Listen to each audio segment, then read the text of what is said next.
Hi friends, வணக்கம். Welcome to Selva institute. நம்ம இன்றைக்கி இந்த வீடியோவில் செஸ்ஸில் ஸ்கீவர்னா என்ன அப்படின்றத பார்க்க போகிறோம். அதில் எத்தனை டைப்ஸ் இருக்குது அதையும் நம்ம இந்த வீடியோவில் பார்க்க போகிறோம். அதுக்கு முன்னாடி நம்மளுடைய வீடியோவுக்கு நீங்கள் புதுசாக இருக்கீங்கன்னா செஸ்ஸில் பேசிக்ஸ் கிளாஸஸ் எல்லாமே போட்டிருக்கோம். ஸோ அதில் கிளாஸ் 1லேருந்து கிளாஸ் 9 வரைக்கும் பார்க்காதவங்க அதை போய் பார்த்துட்டு அதுக்கப்புறம் இதை வந்து பாருங்கள். அப்போ இன்னும் நிறைய தெரியும். வாங்க நம்ம வீடியோவில் போகலாம். ஸ்கீவர்னா என்னன்றதை பார்க்கலாம். ஸ்கீவருக்கான எக்ஸாம்பிள் பாருங்கள். இப்போது குயின் இங்கே இருக்குது. இந்த குயினை நான் A2க்கு வச்சு செக் சொல்கிறேன்.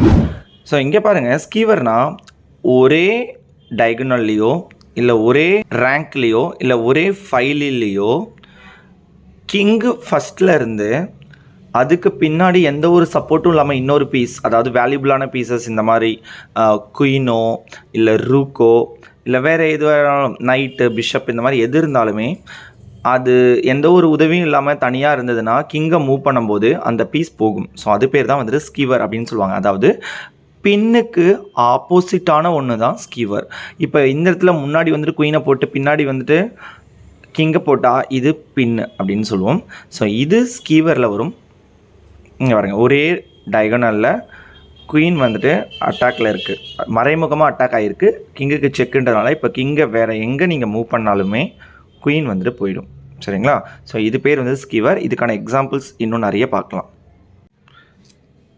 இப்போ இந்த பொசிஷன் பாருங்கள். இந்த பொசிஷனில் கிங்கு D5ல் இருக்குது. சரிங்களா? ரூக் வந்துட்டு B7ல் இருக்குது. இப்போ Y2 ப்ளே. இப்போ இதில் பாருங்கள், குயின்னு G2 வச்சு செக்குன்றாங்க. குயின் G2 செக்குன்னா ரூக்கு போகும். ரூக்கு நீங்கள் எங்கே மூவ் பண்ணுவீங்க? எங்கேயுமே மூவ் பண்ண முடியாது. ஸோ கிங்கை வந்துட்டு மூவ் பண்ணிங்கன்னா ரூக்கு வந்துட்டு போயிடும். எங்கே வச்சுனாலும் ரூக்கு போயிடும்.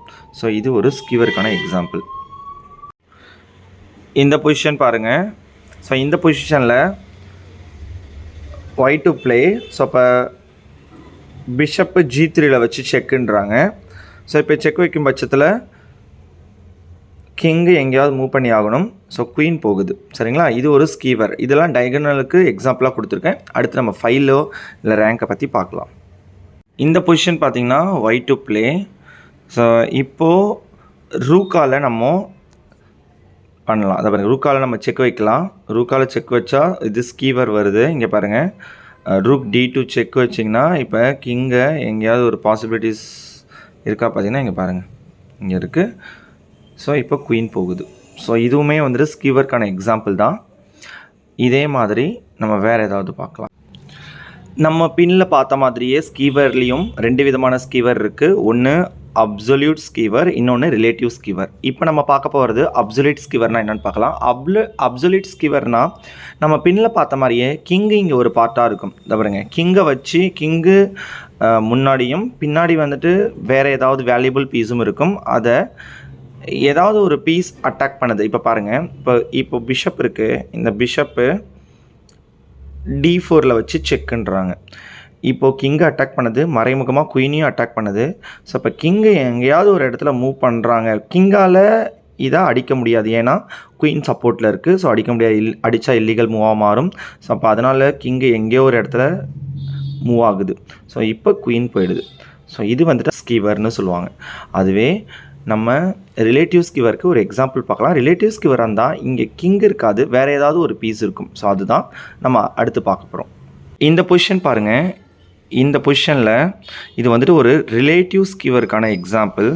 இப்போ பிஷப் வந்துட்டு G4ல் இருக்கு இல்லையா? இந்த G4 பிஷப்பு F3க்கு வந்துட்டு குயின் அட்டாக் பண்ணுது, மறைமுகமாக ரூக்கையும் அட்டாக் பண்ணுது.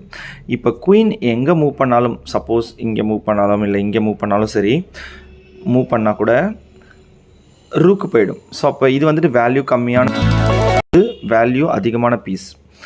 ஸோ இந்த வேல்யூ குறைவான பீஸை வேல்யூ அதிகமான பீஸை வெட்டிட்டு இது ஸ்கீவரில் மாட்டிக்கிச்சு. சரிங்களா? இது ஸ்கீவரில் போகுது. ஸோ இதுவும் one type of a skewer. நம்ம இது வரைக்கும் ஸ்கீவர்னால் என்னென்னு பார்த்தோம், ஸ்கீவர்ஸ்னுடைய டைப்ஸ் பார்த்தோம். ஸோ இதெல்லாம் நீங்கள் பொசிஷன் வச்சு பாருங்கள். அப்போ தான் உங்களுக்கு இன்னும் நிறைய நீங்கள் ப்ளே பண்ண தான் தெரியும். இன்னும் நம்ம நிறைய பார்க்க வேண்டியது இருக்குது செஸ்ஸில். அதில் நம்ம நெக்ஸ்ட் கிளாஸில் 4க்கு பற்றி பார்க்க போகிறோம். நம்மளுடைய வீடியோவுக்கு நீங்கள் புதுசாக இருக்கீங்கன்னா சப்ஸ்கிரைப் பண்ணிவிட்டு பாருங்கள். பிடிச்சிருந்தால் லைக் பண்ணுங்கள், ஷேர் பண்ணுங்கள். மறக்காமல் ஃபஸ்ட்லேருந்து கடைசி வரைக்கும் பார்க்குறவங்களா இருந்தால் கமெண்ட் பண்ணுங்கள். நான் உங்களுக்கு டிஸ்கிரிப்ஷன்லேயும் பேசிக் ஒரு 9 கிளாஸஸ் 10 கிளாஸஸுக்கு அதெல்லாம் போடுறேன். ஸோ அது இல்லாமல் ஸ்மெத்தாட் மேட்டு ஒரு சில ஷார்ட் கேம்ஸும் போட்டிருக்கேன். ஸோ அதையும் போய் பாருங்கள். நம்ம மறுபடியும் புதிய வீடியோவில் சந்திக்கலாம். நன்றி.